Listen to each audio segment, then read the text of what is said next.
Assalamualaikum warahmatullahi wabarakatuh. Salam sejahtera buat kita semua. Yo, ketemu lagi dengan Mbah Mul ya, Le ya. Nah, kemarin ada yang tanya ke saya, ke Mbah Mul ya, itu tentang Mbah, di Segoro Kidul itu ada penguasanya yang bernama Ratu Kidul atau Nyi Roro Kidul.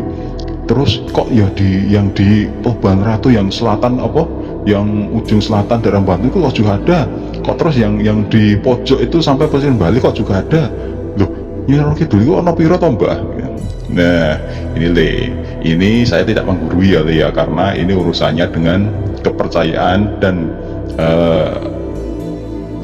sosok spiritual yang diagungkan di tanah Jawa, yang ini berhubungan dengan sejarahnya Le ya. Nah, tak kasih wejangan, tetapi ini hanya garis besar, tidak menggurui ya Le ya. Nah, ini Le, sebenarnya yang namanya Kanjeng Ratu Kidul, Kanjeng Ratu ya, itu adalah ratu dari Ratu Kidul sendiri, dari Segoro Kidul sendiri, yang bernama Kanjeng Ratu Kencana Sari.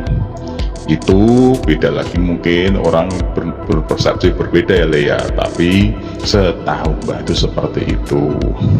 Terus loh, kok ada Nyi Roro Kidul itu yang di Banten, yang di pesisir selatan, itu yang di sana, yang di Parangkusumo, yang sampai di pesisir Pacitan itu kok sama. Nah, Nyi Roro Kidul sendiri itu namanya sebenarnya kan pateh-patehnya Le. Jadi setiap ratu itu punya senopati atau pateh, atau yang bertugas dengan urusan luar. Makanya kenapa kok banyak sana, ini dengan ini yang ini dengan ini kok yang ketemu Nyi Roro dengan ini, karena memang urusannya daerahnya berbeda-beda, mungkin sosoknya juga berbeda Le. Kalau ditempok kayak gitu ya mungkin itu beda-beda, tapi sosoknya memang berbeda.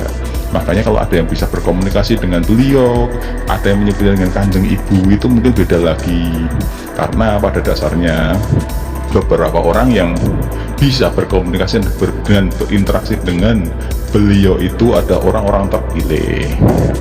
Nah Le, ada kisah seperti ini Le. Dulu ada teman Mbak itu yang diangkat anak oleh Kanjeng Ratu Kidul. Loh, sampai gitu Mbak ya? Nah bener Le, dan satu desa itu ternyata ada dua atau tiga ya dulu ya, temen Mbah itu ada yang seperti itu. Dan kalau di sana ketemu ya juga sama, terutama diundang itu pada masa Kanjeng Ratu punya gawe Le. Nah pada masa tertentu ketika punya gawe itu mereka diundang Le ya, jadi kayak apa ya, rewang Le. Nah rewang, jadi mereka nanti dijemput, setiap mau dijemput itu nanti ada sasimito, jadi nanti diundang dulu Le, Kang sesuk jam semene tak semene Kanjeng Ibu arep duwe gawe lah, terus mengko siap-siap ya jam semene dijemput. Nah kalau seseorang itu sudah mendapat pesan seperti itu, nantinya ketika orang tabayun ya, jadi kalau klarifikasi dengan beberapa orang, dengan orang yang punya kemampuan yang sama dan punya misi yang sama, atau mungkin punya hubungan sama dengan Segoro Kidul, nanti masih sama. Oh iya Pak, aku ingin oleh sasmito ngene bareng, ya sesok bareng ya. Nah, mesti sama, bilangnya sama.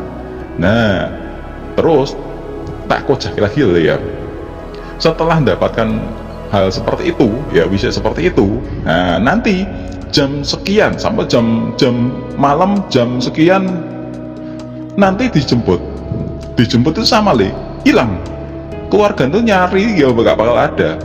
Biasanya orang yang punya hubungan dengan Segoro Kidul akan meling dulu ke keluarga. Aku kok arep rewang ya kono, aja digoleki, kok rampuku paling bisa jam semene tanggal semene. Nah beberapa hari beliau akan rewang.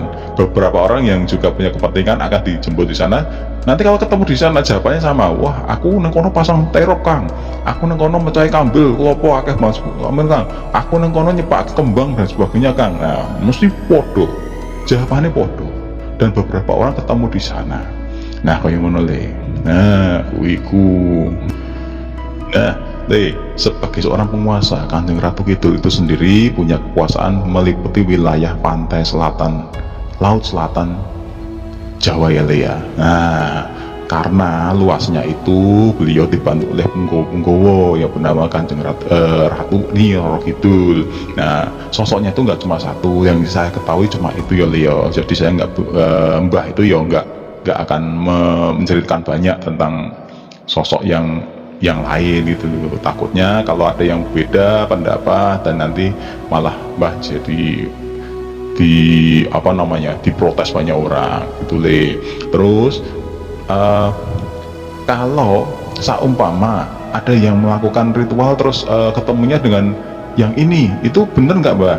Nah, bisa jadi ketika melakukan ritual yang dia temui itu adalah sosok yang lain. Sosok yang lain itu kan itu banyak Le, punggawa-punggawanya banyak. Jadi bukan ibu ratunya sendiri, tapi beliau-beliau yang jadi punggawanya. Makanya kalau orang melihat, oh itu bukan, itu sosok yang lain gitu.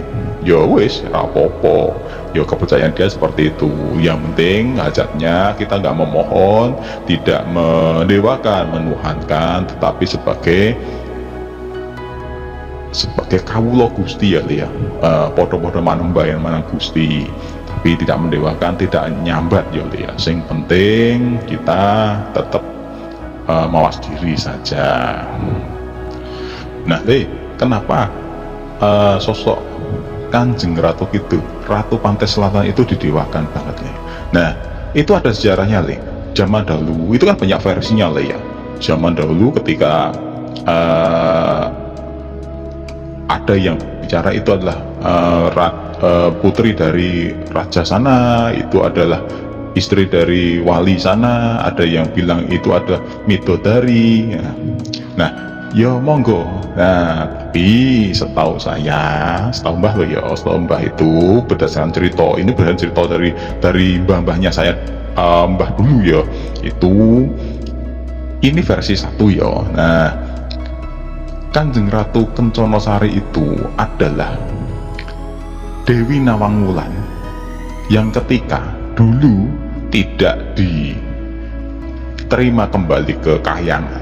Itu beliau kembali ke bumi dan menempati samudra yang dikenal dengan Segoro Kidul. Iku versi sekaping pisan.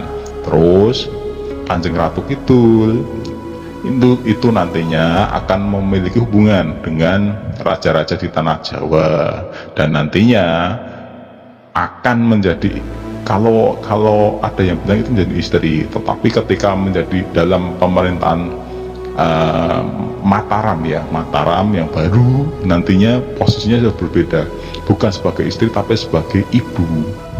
Makanya banyak menyebutnya Ibu Ratu. Wes ngono ya, yang penting iki nggo pengetahuan dasar, ora usah diagung-agungke, ora usah dijipuk nemen banget. Yang penting kita tahu posisi kita tahu alam kita tahu kondisi di sana.